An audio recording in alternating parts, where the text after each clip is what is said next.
میرے پیارے آقا کریم صلی اللہ علیہ وسلم کی شان تو یہ ہے کہ سائنس نے بڑی ترقی کی، چاند تک پہنچی ہے نا، قربان جاؤں رسول اللہ صلی اللہ علیہ وسلم کی عظمت ہے، حضور نے تو چاند کو قدموں میں بلایا، چاند پر پہنچنا بھی منظور ہے مگر چاند قدموں میں لانا بڑی بات ہے۔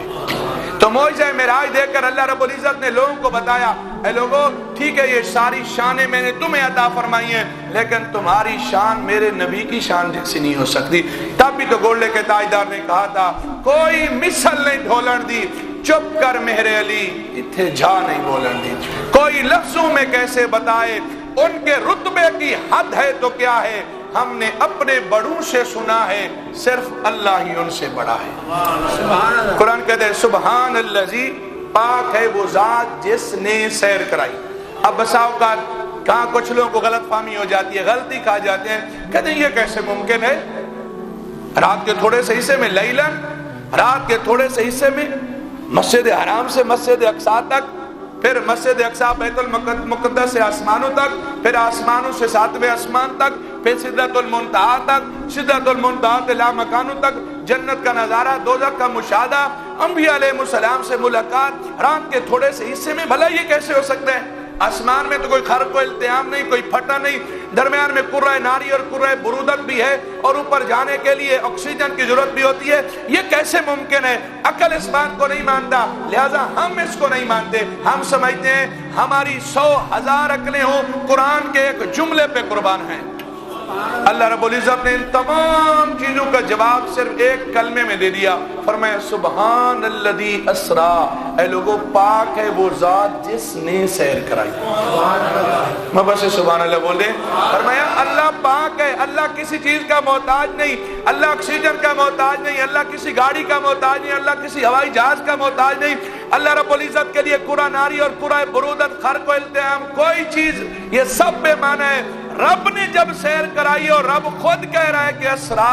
اس ذات نے سیر کرائی ہے۔ اب کوئی حضور کے معجزہ معراج کو، اس سیر جسمانی کو اگر نہیں مانتا تو سمجھیے وہ قرآن پہ اعتراض کر رہا ہے، وہ اللہ کی قدرت پہ اعتراض کر رہا ہے۔ جب اللہ خود کہہ رہا ہے کہ سبحان الذی اسرا، پاک ہے وہ ذات اسرا جس نے سیر کرائی، جب اللہ خود کہہ رہا ہے کہ میں نے سیر کرائی اور کہ قرآن میں رہا ہے، اب کسی کے ذہن میں یہ بات آئے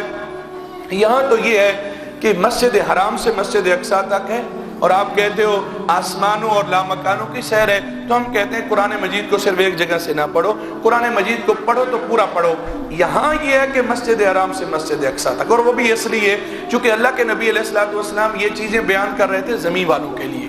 اور زمین والے صرف جانتے ہی مسجد حرام کو، یہ مسجد اقصی کو جانتے ہیں۔ فرمایا تم جتنا جانتے ہو یہ سن لو، باقی اللہ نے کیا میں سیر کرائی وہ اگلے پارے میں آ رہی ہے۔ تیسری بات یہ ہے کہ جو اتنا مان لے گا نا کہ جو رب اپنے بندے کو لیلن، رات کے تھوڑے سے حصے میں مسجد حرام سے مسجد اقصی تک سیر کرا سکتا ہے، وہ رب اپنے بندے کو لامکانوں کی بھی سیر کرا سکتا ہے۔ یہی وجہ ہے اللہ کے نبی علیہ الصلوۃ والسلام تو اپنی ظاہری زندگی میں بیت المقدس مسجد اقصی گئے ہی نہیں تھے۔ جب آپ علیہ الصلوۃ والسلام معراج کر کے واپس آئے اور کفار نے سنا، کہا یہ کیسے ممکن ہے، کہ اگر آپ بیت المقدس کو دیکھ کے آئے ہو تو بتاؤ اس کے تیر کتنے ہیں، اس کی چھڑیاں کتنی ہیں، اس کے دروازے کتنے ہیں، کھڑکیاں کتنی ہیں، بھلا بتائیے کوئی بندہ اگر کسی جگہ پہ سیر کے لیے جائے بھلا اس گھر کی عمارت کو دیکھتا ہے، اس کے دروازے دیکھتا ہے،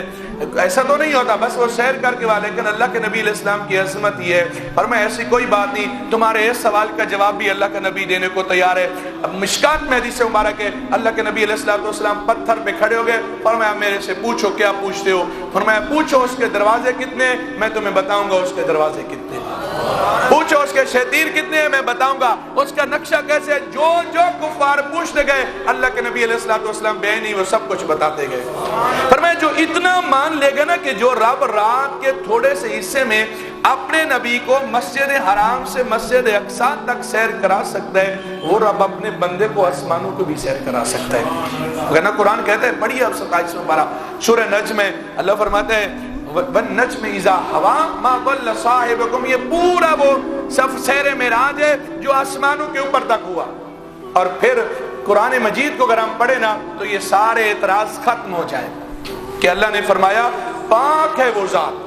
کہ لوگوں میں ہر چیز سے پاک ہوں، میرے لیے کوئی عیب، کوئی چیز کوئی معنی نہیں رکھتی، میں جیسے چاہوں جب چاہوں اپنے بندے کو سیر کراؤں۔ دیکھیے اللہ رب العزت کی ذات دیکھیے کہ پاک ہے وہ ذات جس نے سورج کو اتنی طاقت بخشی ہے کہ ایک سیکنڈ میں کئی میلوں کا وہ سفر طے کر سکتا ہے۔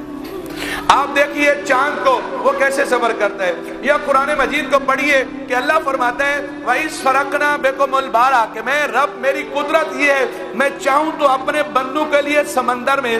سفر راستہ بنا دوں ایک چھڑی کے ذریعے۔ اے لوگوں دیکھو تو صحیح، میری قدرت کا یہ عالم ہے، میں چاہوں تو انی احیی الموتى بإذن اللہ، انی ابرئ الاکمہ والابرص، اپنے بندے کے ہاتھ میں یہ طاقت رکھ دوں، وہ مردے کو ہاتھ لگائے مردہ زندہ ہو جائے، وہ اندھے کو ہاتھ لگائے تو وہ دیکھنے والا ہو جائے، وہ ابرص کے مرض والے کو ہاتھ لگائے تو وہ ٹھیک ہو جائے۔ اے لوگوں دیکھو تو صحیح، میری قدرت کا یہ عالم یہ کہ مچھلی کے پیٹ میں جائے ایک بندہ اور 40 دن ایک روایت کے مطابق رہے اور اسے کچھ بھی نہ ہو، ویسے کہ ویسے دوبارہ زندگی ملے۔ اللہ نے یہ قدرتیں دکھائیں، قرآن مجید کو پڑھ کے تو دیکھیے وَشَاهِدَ شَاهِدٌ مِّنْ عَلَيْهَا، اللہ فرماتے ہیں میں قادر تو ایسے ہوں کہ نبی بھی نہ ہو، ایک چھوٹا سا بچہ ہو وہ پنگھوڑے میں سو رہا ہو، میں اس بچے کو بھی بلوا دوں، میں رب تو قادر ہوں۔ انی عبداللہ، اگر میرے بندے کی والدہ پہ تہمت لگے میں اپنے بندے کو یہ طاقت دوں، وہ پنگھوڑے میں سو رہا ہو اپنی ماں کی پاک دامنی کی گواہی دے۔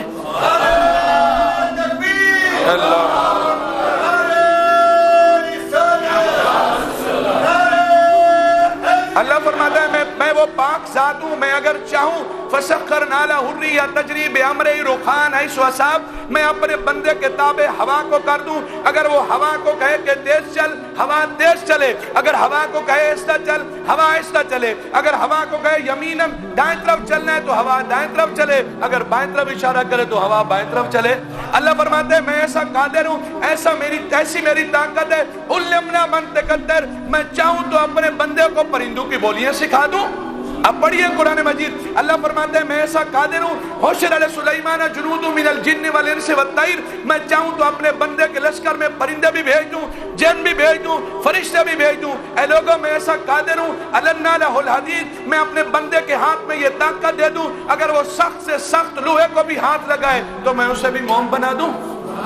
اللہ فرماتے ہیں لوگوں میں ایسا قادر ہوں، میری یہ طاقت ہے کہ یا جبال اوبی معه الطیر، میں اپنے بندے کو یہ احساس دے دوں جب وہ میری تسبیح بیان کرے تو اس کی تسبیح کے ساتھ پہاڑ بھی تسبیح کر رہے ہوں، اس کی تسبیح کے ساتھ پرندے بھی تسبیح کر رہے ہوں۔ آپ پڑھیے تو صحیح، اللہ فرماتے ہیں اب قرآن پہ پڑھ کے تو دیکھو میں ایسا قادر ہوں، اگر میرا بندہ ایک کنویں کے اندر چلا جائے کئی دن رہے، میرا بندہ اس کنویں میں رہے، اسے کوئی چیز تکلیف نہ دے، کوئی اسے انکار نہیں کر سکتا۔ اللہ فرماتے ہیں میں ایسا قادر ہوں، اذهبوا بقمیصی، اگر میرے بندے کے جسم کے ساتھ ایک کرتا لگ جائے، وہ کرتا کسی بندے کے آنکھوں کو لگا دو، میں اس کی بینائی کو واپس لوٹا دوں۔ یہ ساری مثالیں کس لیے ہیں؟ آپ قرآن مجید کو پڑھ کے دیکھیے، صرف ایک قرآن مجید کا ایک حصہ نہیں، پورا قرآن اللہ رب العزت کی قدرت سے بھرا پڑا ہے۔ اللہ فرماتے ہیں لوگوں میں تو ایسا قادر ہوں، حاضر نعمت اللہ لکم، اب پڑھ کے دیکھو قرآن پاک، فرمایا اگر میرا بندہ میرا نبی ایک پتھر کی طرف اشارہ کر دے، میں پتھر اس بے جان پتھر سے زندہ اونٹنی کو پیدا کر دوں۔